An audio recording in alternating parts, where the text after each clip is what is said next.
he was on? What do you think? Probably wouldn't have gotten the job. Oh, wow. See, Barry, you were so lucky that you were not pre-screened. Team wasn't on you. That's right. Had the San Francisco Giants only known. If they only had known Hillary. The home run records would be safe. Right. Yeah, it would have been It would have been better. And listen, if you're listening to the show right now, number one, we thank you very much for listening to the number one business talk show in Tulsa, Oklahoma. Actually, it's the only one. But help us. We love spotlighting successful entrepreneurs in Oklahoma. Yeah, the home of the Oklahomies. That's right. And so if info@thrive15.com, send us some stuff. If you know someone out there that's done well in business, has grown a business or has started a business and we can spotlight them. We love bringing, locals on and talking to them and getting their little secret sauce, not all of it, but at least a little of their secret sauce to help you start and grow your business. And so we're talking about the high art of increasing your sales today. Step number 1 was commit to setting up a repeatable sales machine. Step number 2, you must find 3 lead generation strategies that work. Z, do you know the lead generation strategies that worked in my first business? I know. I've heard one of your little moves you did, which was kind of squirrely, and I don't know how you pulled it off. It's the one where you would get the list of people that registered for weddings that was not supposed to be obtainable, and you secretly obtained it. Okay. I'm just saying. We had 3 moves, okay? Move number 1 is that if you registered at Target or Bed Bath & Beyond or David's Bridal, you're running around going, boop, boop, boop, boop. I want these towels. Boop. I want to get this. Your husband's, your husband-to-be is like, I want this beer. Boop. You know what I mean? You're just registering everywhere. We would buy those lists from big box retailers, and people would call us, and they'd always go, how did you get my information? So it was kind of a deal. We had that move. Oh, yeah. Move number 2 is bridal shows. Oh, yeah. If you're a lady, you go to bridal shows, trying to find the photographer, the videographer. Fish in a barrel. It was fish in a barrel. Literally, fish in a barrel. Yeah, it was amazing. And then the third move we did was Google domination. Getting to the top of Google. People would call us. We used to have the biggest yellow page ad. That was kind of our move. But once you begin to make these moves, you have to execute the moves. And Hillary was telling us that with her company, you're going to train people for like 2 months. I think you said months before you allow them to begin to execute and get out there and do sales presentations. Is that right? Yes, that's true. And back to your point on different ways to find business. Don't you love it when your competitors put their clients on their website?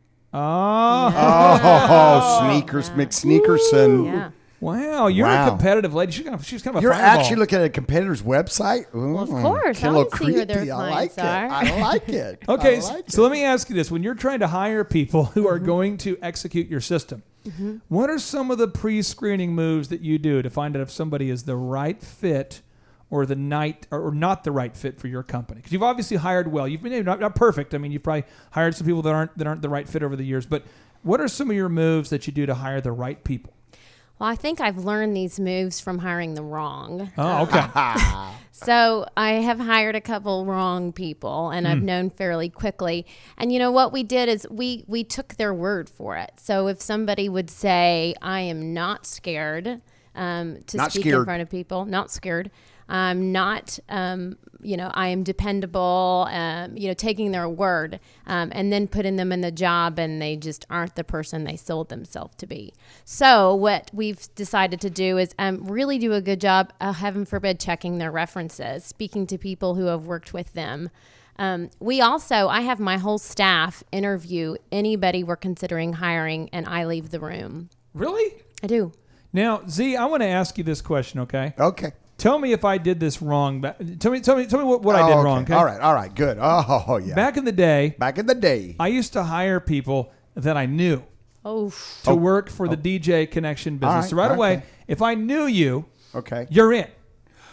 That was the only threshold. Yeah, I mean, basically, if I knew you, I mean, it was hard to do. You had a pulse. I'm not a celebrity. I didn't know everybody. Not everybody. Now, if you had a pulse, and you said you were ready to go, I would hire you. Well, of course. And a guy would get out there. We hired one guy, and this is a story that makes me feel horrible, but the bride sent me video footage of our DJ, I know he did it. Oh, no. But he would get up there, and as a DJ, your job is to put the focus on the bride and the groom and to facilitate the events, but at no point should the focus be on you. Yeah. So you'd say, all right, ladies and gentlemen, coming up next, our beautiful bride and the handsome groom, they're going to be cutting the cake. Once again, they're cutting the cake. Let's hear it for them. And you put the focus on them. Right. He got up and goes, now, ladies and gentlemen, the cake, a lot of people don't understand the tradition of the cake. Now, cake cutting comes from and then we're talking like set your watch 5 minutes later. He's like, and so basically one of the main things I want to articulate today is marriage. Really, and he just keeps going. Oh, God. And so someone's filming, and he talks, I'm not exaggerating, probably 4 to 5 minutes in between every particular thing. The guy getting up there giving the history of the first dance. Oh, no. And so I talked to the guy, and the guy's like a friend of mine from college. Oh, yeah. Well, of course. Because that was my move. That was your move. I decided if you knew me, then you were in. You're in. And I said, hey, were you doing that at the wedding? He goes, no. And I said, well, I got video footage. And he's like, well, that's because various people were encouraging me. They loved what I was doing. They were asking me to do it more. And so it became kind of a thing. It became a thing. I'm like, were the people who were telling you this paying you? Or yeah. It's like, well, there's one lady who just sitting right up closer. She's an elderly lady, and she just loved the story. She loved the story on the history of cutting cake. Do you think that's a wise move for an entrepreneur out there starting their business just to hire family, friends, and people they know? It can be. Yes and no. Oh, wow. The good thing about it, you hiring people you know them. Yeah. You know them. Shame on you. Like, well, I knew he was always late to class, but I didn't think he'd always be late to the weddings. I mean, come on. I'm paying him. Yeah, here's the deal. You know? I will say, back in the day, because I was an idiot, everyone I knew was also an idiot. Yeah, there you go. You're running with the pack. I mean, sometimes starting off, you get family because they'll work for the right price. You know, it's kind of like, help me, I'm starting a business. Uncle Zellner, so you're saying if I work for 12 hours, you'll get me a pizza? Yeah, exactly, per week. Wow. Yeah, so the thing about it is knowing someone is not necessarily preclude them from working for you. I mean, that's, shame on you for knowing them and then still, like Hillary just aptly pointed out, sometimes in the interview process they'll tell you things you want to hear. Like, what's the worst thing about you? I will tell you overall, basically, it's that I have what we would call over diligence, where I do so much work that people it irritates the other people around me. Exactly, overall. yeah. So they tell you what you want to hear to get the job, and then it's good for you that you quickly flesh them out and said, mistake, red flag, out of here. And that's the thing. You got to hire fast, but then fire fast. That's right. Hillary, what else do you do to make sure you don't hire the wrong people now? What are some other moves you do? What are some other moves you're doing to make sure you don't get the wrong people on the bus? I like to ask a lot of situational questions. So make them kind of talk about different situations rather than just talk about themselves. So talk about maybe a really difficult sales process and tell me their experience from start to finish. I like to hear about their failures too. I like for them to, and if they can't admit to any, a red flag. That's a failure. Oh, now this just in. A little notable quotable from Stephen Covey, the best-selling author of 7 Habits of Highly Effective People. He says, an empowered organization is one in which individuals have the knowledge, skill, desire, and opportunity to personally succeed in a way that leads to collective organizational success. Now, this is the deal, Thrivers. If you're listening right now, this little mystic statistic I want to share with you from Gallup says that today's small business owner, on average, is working 52 hours per week, okay? And 57% are working 6 days a week or more. Over 20% are working 7 days a week.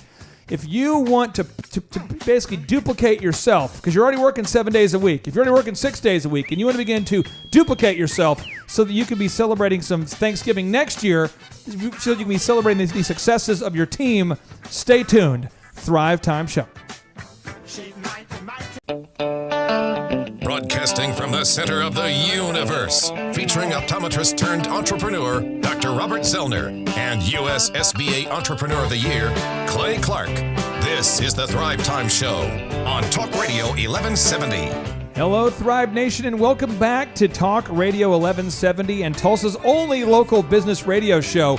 It's the Thrive Time Show. We're broadcasting from the left coast of the Arkansas River at the beautiful Jinx Riverwalk facility. And within that facility, we're within the Thrive15.com world headquarters. And within that facility, we are in the box that rocks. My name's Clay Clark, and I am joined here with a guy who has been a mentor to many, many people online with our online platform, our online business school called Thrive15.com. He's the CEO of Thrive15.com. He's the co-host of the program. It's Dr. Robert Zellner. Sir, how are you on this beautiful Thanksgiving? I am great. I am still a little bloated from Thanksgiving lunch. Yeah. Do you do the big lunch or the big dinner? What's your family move? Here's our family move. I have a very detailed itinerary of all the things that we do. Okay. So it's like you wake up and there's a certain set of activities we're doing. So a certain meal. Boom. And then once we do that meal, then we do the next thing, and and it's very like every hour. Well, you had to add the show into it this time. Yeah, so it's thrown off the whole space-time continuum. I'm sorry about that. We're working with Dr. Brown to create some time. What is it? The time machines? Yes, time machines. They're a thing. They've allowed different time and space continuums to happen. But at the end of the day, we're having a great time at the Clark House. And probably our favorite tradition here is when all the ladies make pies. Oh, yeah. And as a dude, I just try to scour for meat. I'm running around just... Protein. Yeah, I'm just eating as much meat as I can. That's my plan. Yeah. Well, you know what? Today is also, it's not only a national holiday, and some people's favorite holiday, it's the first time we filmed in the box that rocks. It is the first time. Notice in the background, if you're on Facebook Live, there's a lot of people who are typically working here. But today, it's sort of a vast... They're gorging on pie right now. Yeah, they're out there having their pie right now. Yeah. But we did trick one lucky lady or one unlucky lady. I'm not sure on her perspective. It's probably 50-50. But we did get her into the box that rocks today. It is Miss Hillary Jenny. Hillary, how are you? I'm great, thank you. Now, for anyone listening who doesn't know who you are, how would you... If you're at a networking event or you're trying to explain to your mom or family, what do you do? What do you do? You're just sitting around the Thanksgiving table and they're going, "What do you do, Hillary? What is it that you do?" How would you describe it? We manage drug and alcohol programs for companies all over the country. So we pull their randoms, write their policies, just provide full service. Wait a minute. You said pull their random. You pull their randoms? What does that mean? I get a hat. No, I'm just kidding.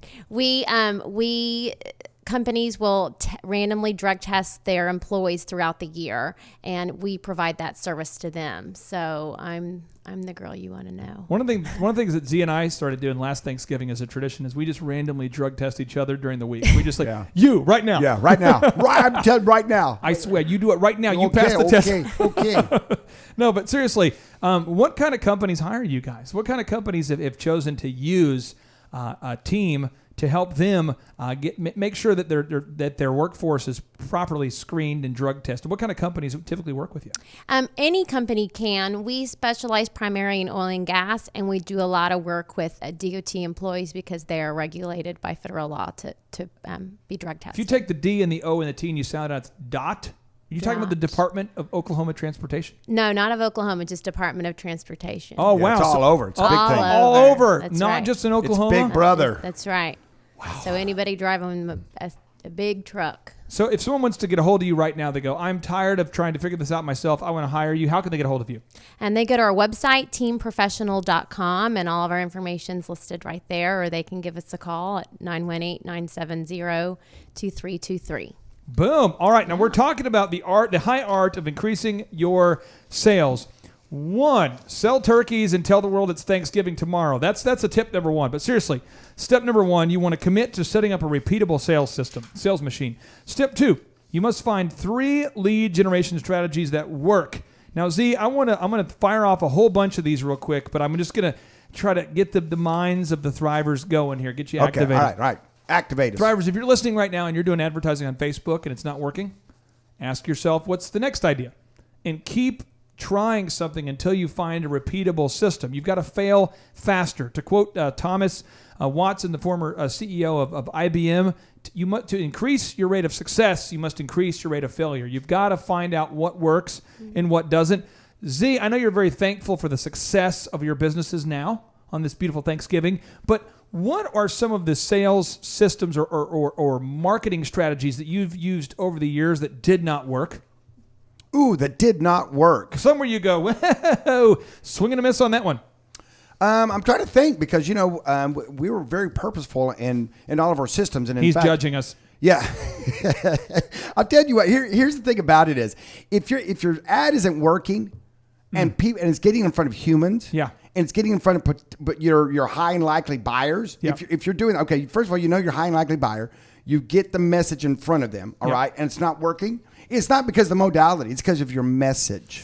Now, that's a big thing to kind of get your head wrapped around. If you don't have a good call to action, if you don't have something that reaches out there and grabs them, rips them off the couch, and forces them to walk through the front door of your business, then you're the problem. It's not Facebook. Say, oh, Facebook didn't work for me. Oh, the radio didn't work for me. Oh, TV, that's not a thing. I mean, the newspaper. Nobody looks at the newspaper anymore. And I'm going to use direct mail, billboards. I'm going to use you as an example. With your auto auction, you're only selling to 1,000 people in Oklahoma have a used car